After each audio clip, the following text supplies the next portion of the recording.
What's up, losers? Today I'm back with some more r/fatlogic mischief. Taking a look at a couple of thought-provoking fat acceptance posts. Sharing my responses to them. And throwing in a few lazy jokes here and there. This is episode 131 in the fatlogic series. And I'm ready to learn the error of my thin ways. So without further delay, let's get into it. Fatastrophizing, when a medical or other entity imagines, warns, or promotes invented, worst-case outcomes of fatness via discriminatory policies, fatphobic practices, and abusive behavior towards fat people, especially in the context of delivering medical care and diagnoses. Thinking about, or acting towards, fatness, a fat person, fat people, a fat body or bodies, as if fat were medical, moral, and/or social catastrophes, independent of corroborating proof or data. Thinking about, or behaving towards fatness, as if fatness were inherently causative of past, present, or future catastrophic outcomes. To imagine, to warn of an invented, inevitable, worst possible outcome of fatness. To think of fatness as inherently dangerous, and to use that perceived threat as justification for fat eradication efforts. Using fatastrophizing rhetoric to justify fatphobic abuse, with its deep roots in misogynoir, is a popular tactic in the doctor's office, and in the legislative session. It is often extremely damaging for fat people to be in a medical setting, because of the looming threat of fatastrophization, which can be deployed against us at any moment, depriving us of access to high-quality, evidence-based medical care. Okay, so, before anything else, I want to acknowledge that fatastrophizing is actually a super cool invented word. Not insofar as the meaning that is being assigned to it here makes much sense, or is at all useful, but just like, in the way it sounds. I mean, fatastrophise, fatastrophy, you can't deny it's catchy. If I ever decide to undertake a rap career, I could do a lot worse than MC Fatastrophe for a stage name, just putting it out there. The word has a nice ring to it. Setting all of that aside though, yeah, this post is just nuts. It seriously seems to think that doctors are these sinister, mustache-twirling villains, plotting the best way to scare fat people, so that they can get their sick kicks, rather than just, doing the job, telling fat people the truth, trying to help them with their problems, generally doing all of the things that we would expect a doctor to do. The idea that any concerns that a doctor might raise about a fat patient's weight must simply be made up, as part of some cruel conspiracy against fat people, goes beyond fanciful, it's flat-out delusional, and if these fat activists are really pinning their hopes on none of the doctor's weight-related prognoses coming to pass, then I can only say that I have grave concerns about their long-term health prospects. And I sincerely hope that they get their sheet together, sooner rather than later. If we ignore the troubling implications of the post for a moment, however, there's a fair bit to laugh at in there. In particular, the post's complaints about the treatment fat people currently receive from the doctors, which recognizes obesity as a medical risk factor, clashes hilariously with its demand for evidence-based care, like they're getting exactly what they asked for, and they're still unhappy. In a strange sort of way, it really encapsulates the whole fat activist experience, doesn't it? Despite their cries of oppression, they are totally free to pursue the lifestyle of excess that they so champion.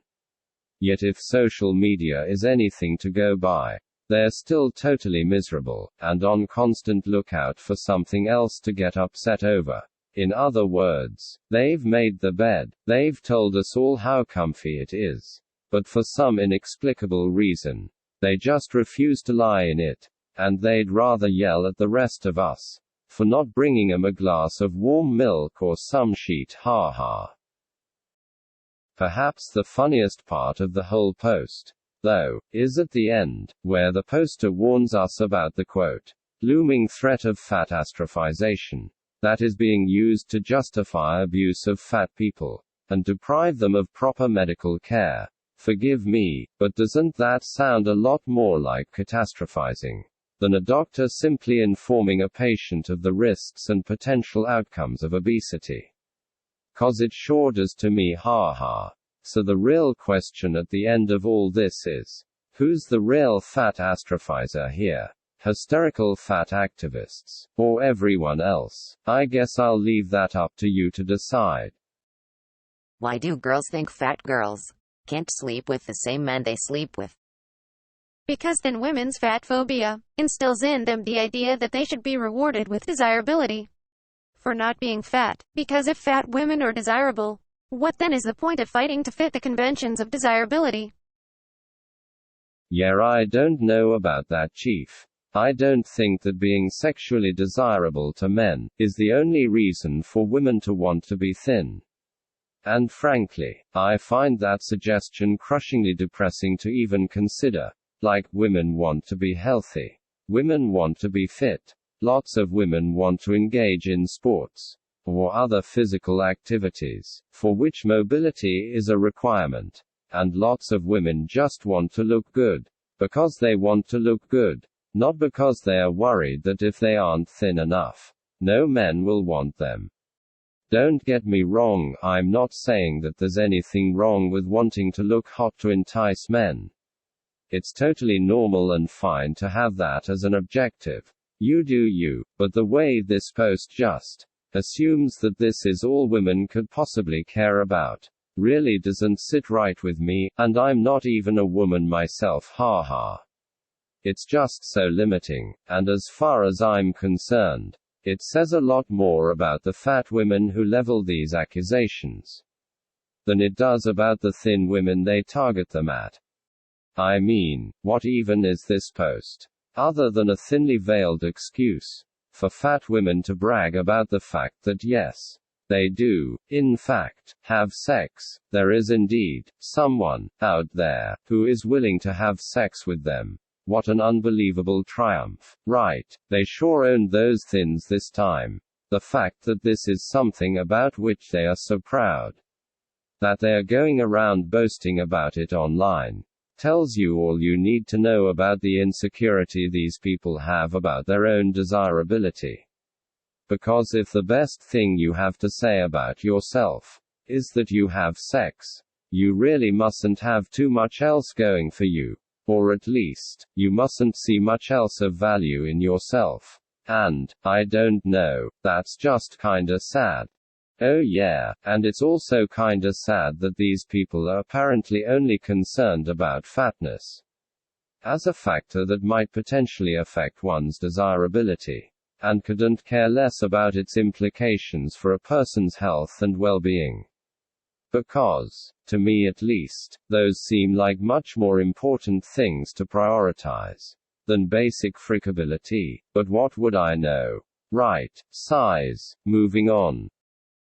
Cookies satisfy my cravings, answer my body's needs with respect, give me energy, positively impact my well-being, allow me to live my life, and make memories, nourish my body.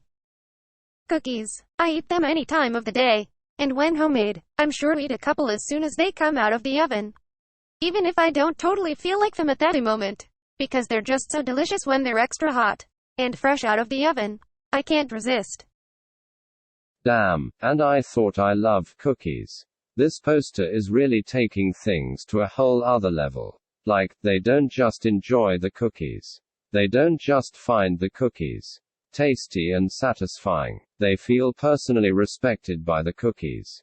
They feel that the cookies positively impact their well-being, presumably in some broader sense than just yummy in my tummy, and they attribute their ability to live their life and make memories to cookies. Whatever you might think about it, that's a special relationship to have with cookies.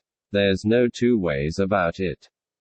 Why someone would rely emotionally on cookies to this extent, and ascribe human qualities like respect to them, is a more difficult matter to unpack. I mean, nice as they may be, at the end of the day, They're still just cookies. They taste good, but they don't actually respect you, nor do they make all of your problems go away. And if you eat too many of them, they might instead bring a new set of problems for you to deal with. So that's not great. And if it's mere sustenance that one is seeking, there are other foods that can provide this more nutritiously. So there's no reason to fixate on cookies specifically, as some vital, life-giving force, without which you would be unable to do your thing and make memories. I'm pretty sure that a sandwich and a piece of fruit would do that too. So once again I'm left scratching my head as to what makes cookies so special, that they're deserving of all this hype. I guess the poster must just really like cookies, and that's that, in which case cookie on, I suppose. Far be it from me to deprive you of your one source of joy. Well, that's all I've got for you today. I hope you enjoyed reading these posts with me, and that my commentary wasn't too tedious to listen to. What do you think? Is fatastrophizing a useful word that we should all add to our vocabulary? Are thin women angry that fat women have sex? Are cookies respectful? Let me know in the comments. As always, don't forget to like and subscribe, or it'll be a fatastrophe of epic proportions. Just kidding, haha. Anyway, catch you later.